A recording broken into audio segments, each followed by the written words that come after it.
스토리는 주인공이 있습니다 라는 제목으로 잠시 말씀 나누려고 합니다. 어릴 때 친구들과 골목에서 이렇게 놀 때 구슬치기도 하고 비석치기도 하고 땅 따먹기도 하고 오징어 가이상도 하고 하면서 친구들과 이렇게 재미있게 놀았던 기억이 있어요. 그런데 이제 그 놀이가 어느 정도 끝나갈 때쯤 돼서 놀던 친구들 중에 한 놈이 시작하고 막 달려가기 시작하는 거예요. 그러니까 시작하고 막 달려가니까 같이 놀던 친구들이 뭐야 하면서 한두 녀석이 또 막 따라가요. 한두 녀석이 막 따라가니까 같이 놀던 많은 친구들이 막 같이 따라 뛰는 거예요. 저도 그 안에서 막 뛰어간 거죠. 시작하고 뛰었으니까. 근데 사실 가면서 내가 어디 가는 건지 왜 뛰는 건지 아무것도 몰라. 그리고 막 뛰어가. 그 맨 앞에 가던 처음에 달려갔던 그 녀석이 어느 정도 가서 서요. 친구들이 다 쫓아오는 거죠. 왜? 뭐 때문에? 그냥 해봤어. 그냥 해봤어. 나머지 친구들은 뭣도 모르고 그냥 막 달려간 거예요. 왜 뛰는지, 어디로 가는지, 무엇 때문에 그러는지 아무것도 모르고 그냥 막 달려가는 거예요. 우리가 인생을 살아가면서도 왜 살아가는지, 무엇 때문에 살아가는지, 어떻게 살아가야 되는지도 알지 못하고 그냥 하루하루 시간을 보내는 그런 시간들이 얼마나 많은지 모르겠어요. 오늘 성경 본문 말씀을 보면 예수님 앞에 많은 사람들이, 많은 큰 무리가 나왔다라고 기록합니다. 7절 말씀 보면 예수께서 제자들과 함께 바다로 물러가시니 갈릴리에서 큰 무리가 따랐다. 큰 무리가 따랐다. 유대와 예루살렘과 이두메와 요단강 건너편과 또 두로와 시돈 근처에서 많은 무리가 그가 하신 큰 일을 듣고 나왔다. 예수께서 무리가 에워싸 미는 것을 피하기 위해 작은 배를 대기하도록 제자들에게 명령하셨고, 이는 많은 사람을 고치셨으므로 병으로 고생하는 자들이 예수를 만지고자 몰려왔다. 큰 무리가 따랐고 많은 무리가 나왔고 큰 무리가 에워쌌고 예수님 앞에 몰려 나왔어요. 그런데 이렇게 많은 사람들이 예수님 앞에 나왔는데 과연 이들이 다 예수님의 제자였을까? 예수님을 따르고 믿는 자들이었을까? 하는 의문이 드는 거죠. 어떤 사람들은 그냥 친구가 가니까 따라왔을 수도 있고, 어떤 사람들은 왜 가는지도 모르고 사람들이 가니까 따라왔을 수도 있고, 그냥 사람이 많이 모이니까 그곳에서 뭐 할 만한 게 있지 않을까 해서 따라오는 사람도 분명히 있었을 거다라는 생각이 들어요. 예전에 그 뉴스에서 여름철 휴가철만 되면 단골로 나오던 뉴스 메뉴가 있었어요. 그게 뭐냐면 해운대에 피서 인파가 모였는데 100만 명이 모였더라. 예전에 우리 항상 그런 뉴스를 많이 봤던 것 같아요. 올해 피서 인파가 100만 명이 모였습니다. 그래서 화면을 이렇게 보여주거든요, 뉴스에서. 그러면 그 해운대 해변에 동그란 것들이 쫙 깔렸어. 그 동그란 게 다 뭐예요? 사람 머리가. 사람이 얼마나 많은지 진짜 100만 명이 모였다고 하니까. 그런데 그렇게 피서철에 해변에 가면 꼭 거기를 돌아다니는 사람이 하나 있어요. 통을 하나 메고 돌아다녀요. 아이스케키 통을 메고 그 아이스케키를 팔려고 돌아다니는 거죠. 사람 많이 모이는 곳이 돈이 된다는 걸 알아요, 그 사람들은. 그래서 아이스케키 통을 탁 메고 아이스케키 하면서 돌아다녀요. 그러면 아이들이 엄마 아빠를 막 조르기 시작하는 거죠. 그거 하나 사달라고. 그래서 장사하는 사람도 참 많이 있더라고요. 예수님 앞에 많은 무리들이 나왔어요. 그런데 정말로 그 무리들이 다 예수님을 바라고 예수님을 믿고 예수님을 따르기 위해서 나왔을까? 꼭 그렇지는 않을 거다라는 생각이 든다는 거죠. 각각 자기의 어떤 목적을 가지고 온 사람도 있을 거고 왜 왔는지도 모르고 나온 사람들도 분명히 있을 거예요. 우리가 신앙생활을 하면서도 교회에 여러분 우리가 올 때 남편이 가니까, 아내가 가니까, 아이들 교육 때문에 또 교회 안 나가면 심심하니까 교회 나와서 교제하기 위해서 나오시는 분들도 있을 거예요. 그런데 우리가 왜 예수님 앞에 나오는지 우리는 분명한 이유를 알아야 합니다. 분명한 목적을 가지고 예수님 앞에 나와야 하는 것입니다. 여러분들이 예수님을 사랑하는 마음과 예수님을 믿는 믿음을 가지고 이 예배의 자리가 있지 않는다면 여러분 왜 여기에 나와 있는지 그 의미가 전혀 없는 거라고 할 수 있어요. 주님이 우리를 불러서 이 자리에 나왔습니다. 주님이 우리를 불러서 예수님의 제자로 삼으시고 예수님을 따르는 사람으로, 천국 백성으로, 하나님의 아들, 딸로 우리를 삼아주셨어요. 주님께서 우리를 불러서 예수님을 따르는 제자가 되었다면 우리는 예수님과 분명히 인격적인 관계 형성이 되어져야 되는 겁니다. 인격적인 관계 형성. 이렇게 얘기하면 목사님, 인격적인 관계 형성이 대체 뭡니까? 이렇게 묻는 사람들이 종종 있어요.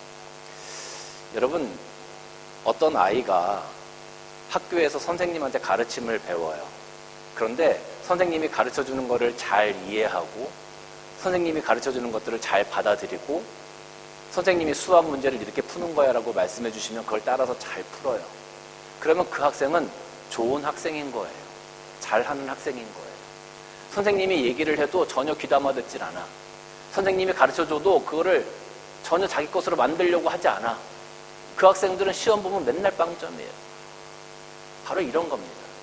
인격적인 만남이라는 것은, 내가 예수님을 인격적으로 만난다는 것은 예수님의 말씀을 공감하고 예수님께서 말씀하시는 것을 나의 것으로 만들어가고 함께 꿈꾸고 함께 소망을 갖고 함께 무엇을 할까를 고민하고 어떻게 하면 하나님의 나라를 세워갈까를 고민하고 예수님께서 하시는 고민을 나의 고민으로 받아들여서 오늘 내가 어떻게 살아가야 하는지를 매 순간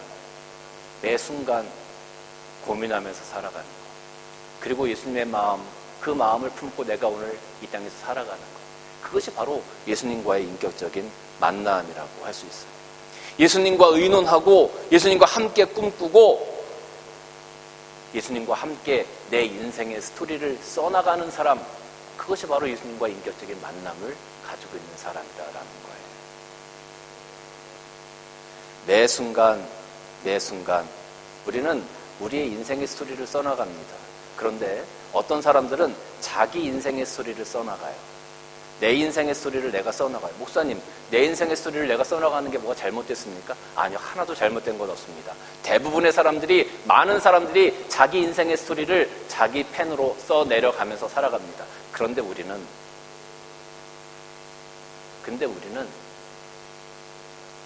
예수님이 부르신 사람들이잖아요. 그런데 우리는 하나님의 자녀된 사람이잖아요. 내 인생의 스토리를 써내려가는데 그것이 내 인생의 스토리를 써내려가는 세상 사람들과 뭔가 다른 것은 무엇이냐 하면 우리는 내 인생의 스토리를 써나가는 것이 아니라 하나님 나라의 스토리를 써나가는 사람들이다라는 거예요. 내 인생의 펜으로 하나님 나라의 스토리를 써나가는 사람들이 바로 부르심을 받은 사람들의 모습이다 이거예요.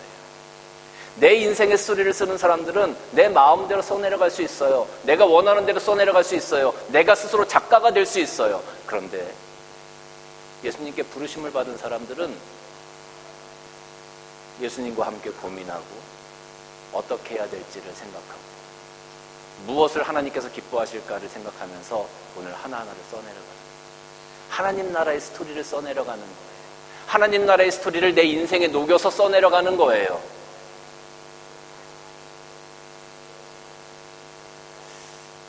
사랑하는 성도 여러분, 이 드라마 같은 것들을 보면, 드라마나 영화를 보면 뭐 전쟁하는 씬이 가끔 나와요. 전쟁하는 씬이 가끔 나오는데 전쟁을 할 때 끝날 때쯤 되면 거기 나왔던 수많은 사람들이 다 죽어서 그 전쟁터에 누워 있어요. 그런데 그 중에 꼭 한 명 살아서 그것에 깃발을 들고 이렇게 막 다 지쳐가는 모습으로 하면서 일어나는 사람이 있죠. 그 사람 누굽니까? 주인공. 수많은 엑스트라는 다 죽어요. 이름 없이. 근데 주인공은 마지막까지 살아요.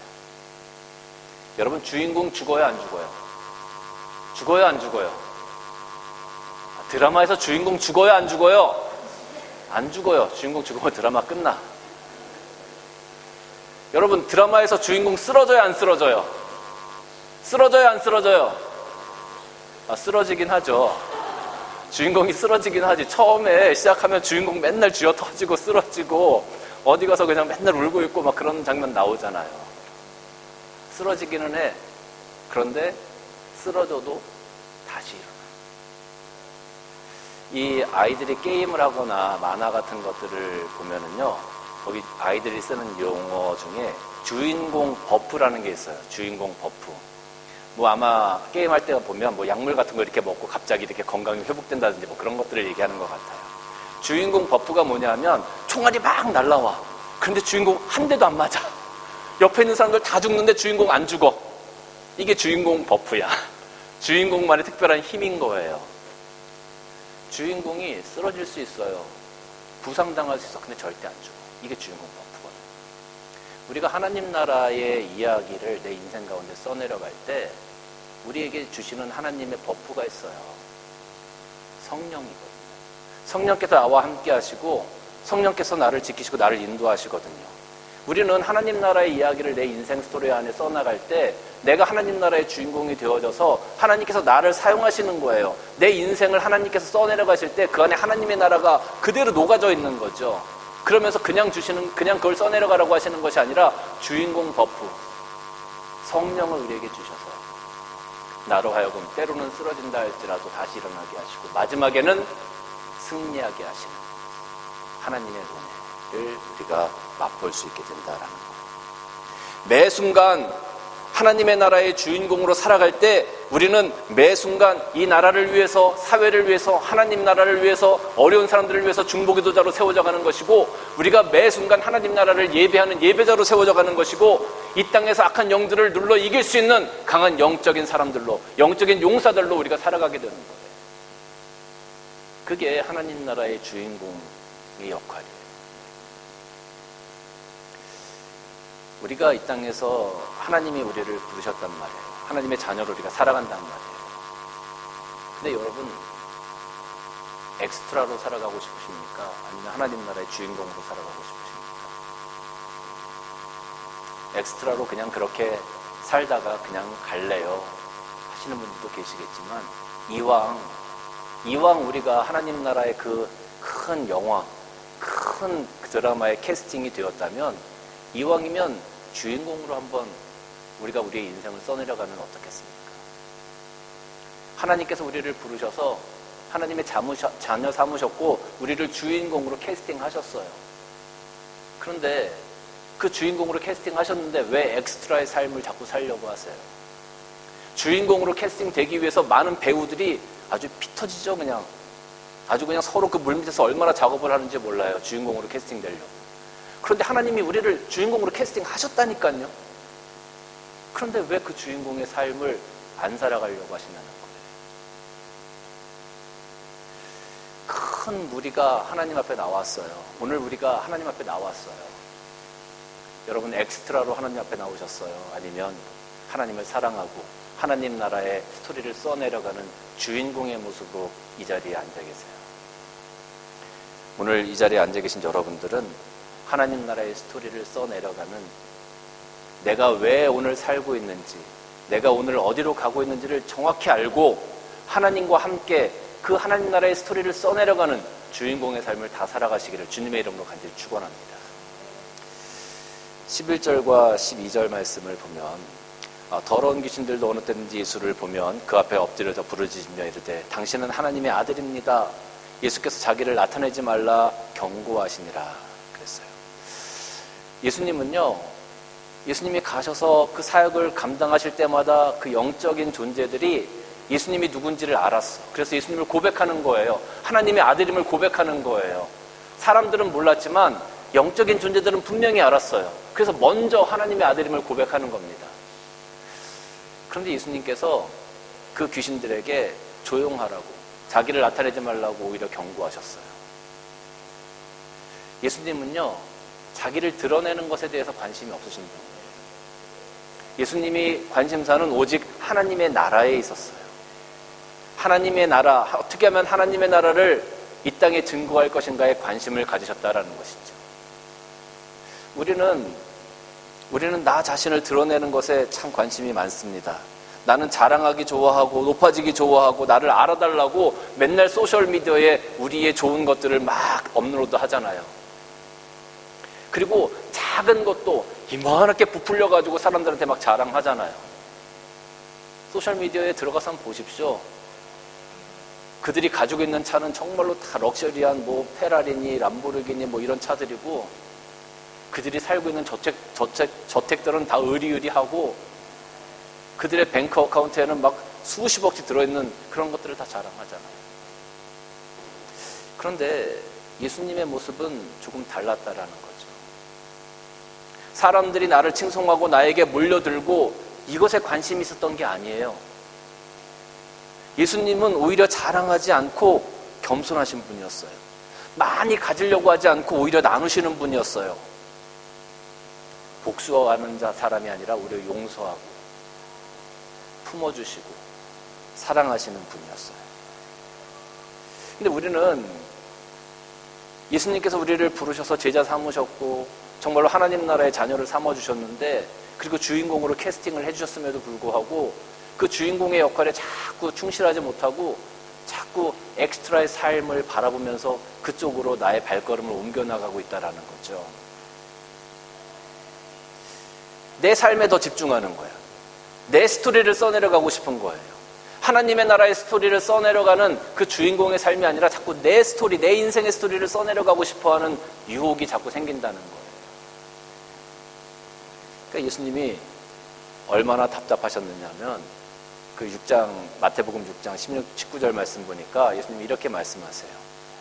야, 제발 너희 자신, 네 썩어질 육신을 위해서 보물을 땅에 좀 쌓아놓지 마. 그 땅에 쌓아놔봐야 다 소용없는 거야. 쌓으려면 제발 하늘에다 쌓아. 예수님께서 우리에게 그렇게 말씀하시는 거예요. 우리가 맨날 어떻게 살아가지? 뭐 먹고 살지? 뭐 입고 살지? 맨날 우리 인생에 대해서 고민하고 힘들어하니까 예수님께서 말씀하시기를, 야야, 제발 염려하지 좀 마. 뭘 먹을지, 뭘 마실지, 뭘 입을지 제발 염려하지 마. 그거 하나님이 다 아셔. 너 하나님 나라의 그 큰 드라마라는 것에 드라마의 주인공으로 캐스팅됐잖아. 하나님이 다 책임지셔. 엑스트라가 많이 받겠니? 주인공이 많이 받겠니? 여러분, 누가 더 많이 받겠어요? 여러분 주인공 안 해보셔가지고 잘 모르시나? 주인공은요, 이 한 편 드라마를 찍을 때마다 뭐 어떤 사람은 몇 천만 원, 뭐 몇 억씩 받는데요. 근데 엑스트라는요, 매일 나가봐야 2, 3만 원밖에 못 받아요. 하나님 나라의 주인공으로 살아가면서 하나님 나라의 스토리를 써내려가는 주인공이 되면 하나님께서 다 아신다는 거예요. 그러니까 너희는 먼저 그 나라와 그 일을 구해라. 그러면 이 모든 것을 다 너희에게 도와줄 거야. 하나님께서 주인공에게 주는 페이를 너희들에게 주실 거야. 걱정하지 마. 네 삶을 걱정하지 마. 제발 하나님 나라를 위해서 주인공답게 좀 살아가. 네 인생의 스토리를 쓰려고 하지 말고 하나님 나라의 스토리를 좀 써. 그러면 하나님께서 너희를 책임지실 거예요. 예수님께서 얼마나 답답하시면 이렇게까지 말씀을 하셨겠어요. 우리가 하나님 나라의 스토리를 써내릴 때, 하나님 나라의 스토리를 써내려갈 때, 그것이 우리 인생의 목표가 되어지고 목적이 되어질 때, 비로소 우리는 하나님께서 우리를 부르신 자의 소명을 감당하게 되는 겁니다. 자꾸 내 인생의 스토리, 내가 오늘 어떻게 해야 될까, 내가 무엇을 살아야 될까, 무엇을 가져야 될까를 걱정하는 것이 아니라 하나님 나라를 위해서 내가 오늘 어떻게 할까, 하나님의 근심이 무엇일까, 하나님의 마음이 무엇일까, 오늘 하나님께서 기뻐하시는 일이 무엇일까, 그래서 좀 고민할 수 있는 우리가 되었으면 좋겠어요. 저도 매일 아침에 눈을 뜨면서 제가 제일 먼저 하는 기도가 뭐냐면, 하나님, 오늘은 어떻게 하면 제가 하나님을 기쁘시게 할 수 있겠습니까? 눈 뜨면 제일 먼저 그렇게 기도하면서 눈을 떠요. 어떻게 하면 하나님, 제가 하나님을 기쁘시게 하는 하루가 될 수 있겠습니까?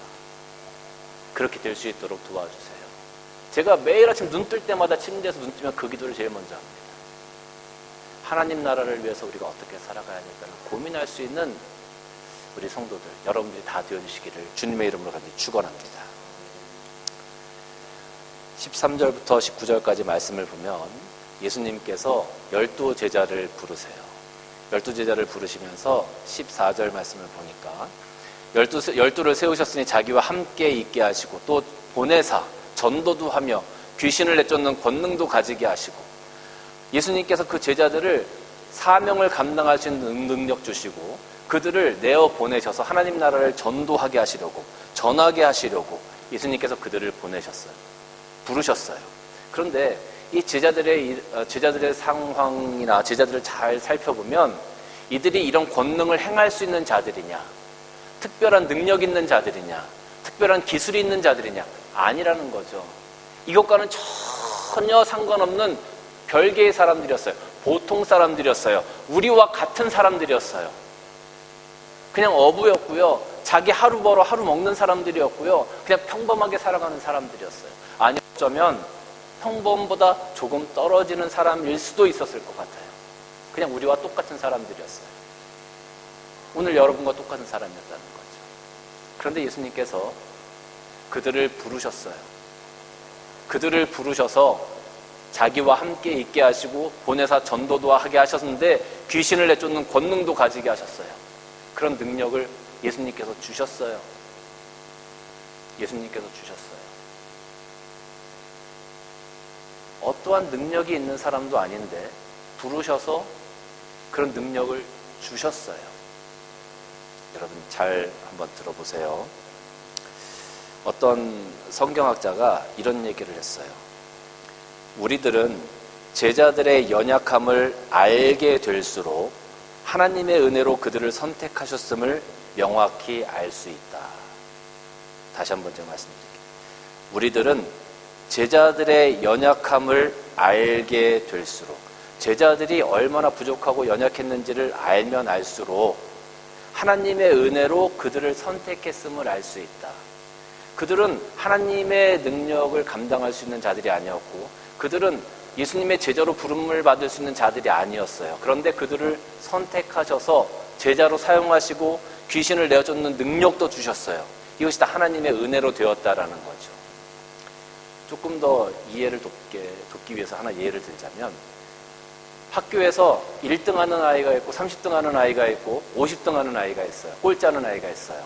근데 시험을 쳐서 대학을 가야 돼. 1등 하는 아이는 열심히 공부해서 대학에 합격했어요. 30등 하는 아이는 대학을 못 갈 만한 성적이에요.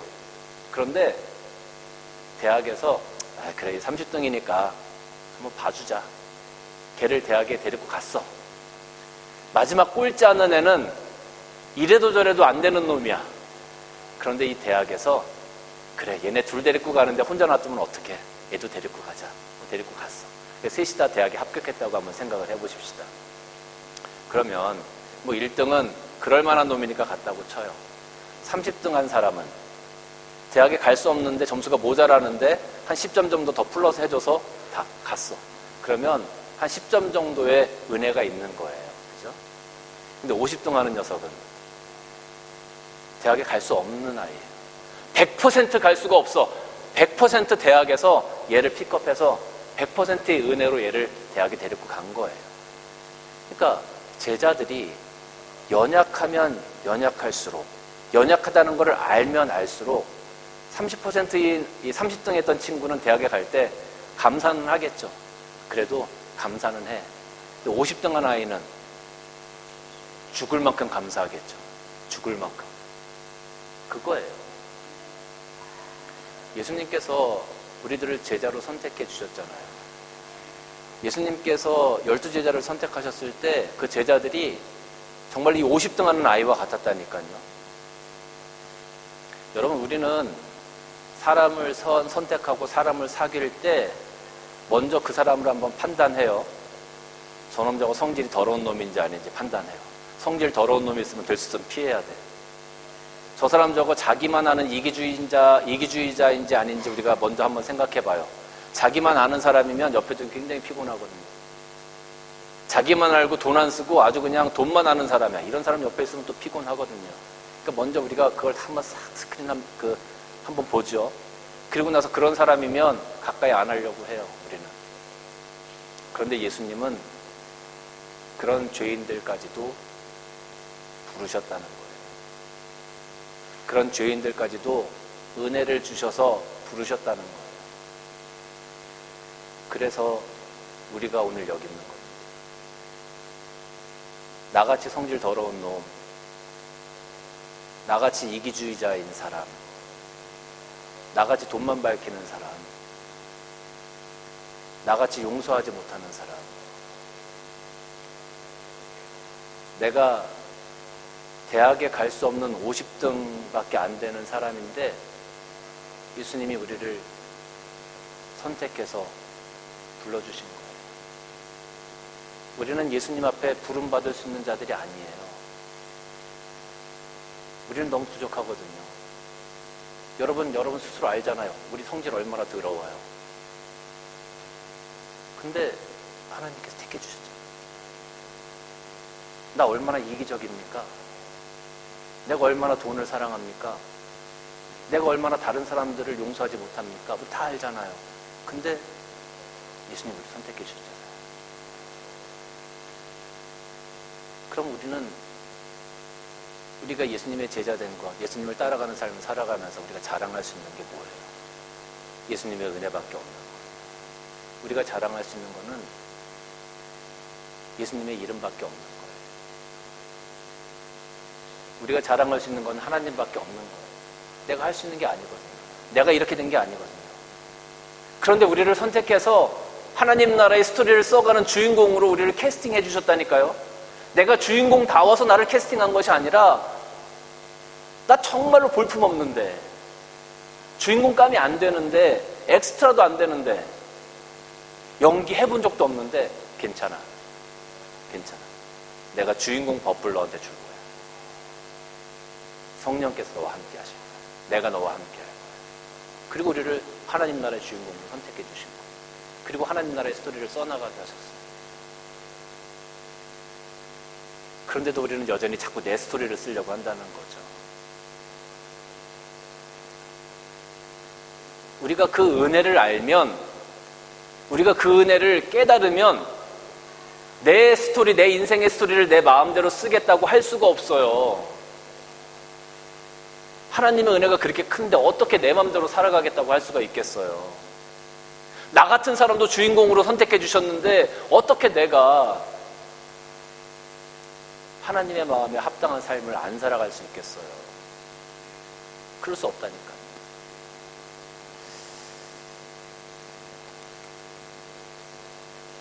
예레미야서 9장 23절 말씀 보니까 여호와께서 이같이 말씀하신대, 지혜로운 자는 그의 지혜를 자랑하지 말라. 용사는 그의 용맹함을 자랑하지 말라. 부자는 그의 부함을 자랑하지 말라. 자랑하는 자는 이것으로 자랑할지니 곧 명철하여 나를 아는 것과 나 여호와는 사랑과 정의와 공의를 땅에 행하는 자인 줄 깨닫는 것. 그것을 자랑하라는 것. 하나님의 이름을 자랑하라는 것. 나는 이 일을 기뻐하노라. 사랑하는 성도 여러분, 하나님께서 우리를 하나님 나라의 스토리를 써가는 주인공으로 선택해 주셨어요. 이제 우리는 우리들의 인생을 하나님께 드려서 하나님께서 마음껏 우리들을 사용하시도록 내어드려야 돼요. 그리고 그 주인공으로 사용되어지는 그 기간 동안에 하나님의 이름을 기쁘시게 하고 하나님의 이름을 자랑할 수 있는 그런 삶을 살아가야 돼요. 그리고 그 주인공이 이 드라마가 다 끝나는 마지막 날, 우리의 인생이 끝나는 날, 이 드라마의 마지막 장이 쓰여지는 그날, 내가 하나님을 바라보면서 하나님, 나 하나님 위해서 열심히 살아왔죠? 나 하나님 사랑하는 삶 살아왔죠? 하나님, 나 받아주실 거죠? 그러면서 평안히 우리들의 인생에 눈을 감을 수 있는 그날까지 최선을 다해서 우리 하나님 나라의 주인공으로 한번 살아가 보십시다. 멋진 하나님 나라의 스토리를 한번 써보십시다. 여러분의 인생은 그저 그런 인생이 아닙니다. 하나님께서 택하신 하나님 나라의 주인공의 인생이에요. 여러분의 값진 인생을 더 이상 낭비하지 마세요. 하나님의 나라를 위해서 멋진 스토리 만들어 가시는 여러분의 멋진 인생들 다 되어주시기를 주님의 이름으로 간절히 축원합니다. 기도하시겠습니다.